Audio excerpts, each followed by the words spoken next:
Any time. कारण तुमच्यातला जो शिवसैनिक आहे, हो. तो अनेक वर्ष महाराष्ट्रानं पाहिलेला आहे. तुम्ही धगधगती तोफ आहात आणि मला वाटतं आता अधिवेशन अगदी तोंडावर आलेलं आहे. त्यामुळे ही तोफ काय डागणार?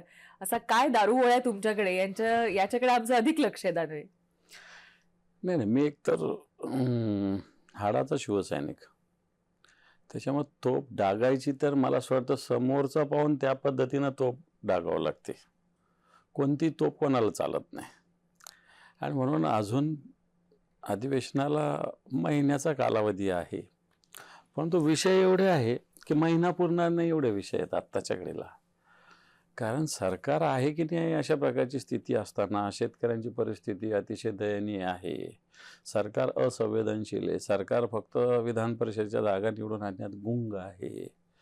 राजकारणात गुंग आहे. टक्केवारीमध्ये गुंग आहे. महाराष्ट्राची आर्थिक स्थिती हलाखीची झाली आहे. आणि म्हणून मला असं वाटतं दारूगोळा तर भरपूर आहे, पण कोणावर कसा सोडायचा ठरवू वेळेवर.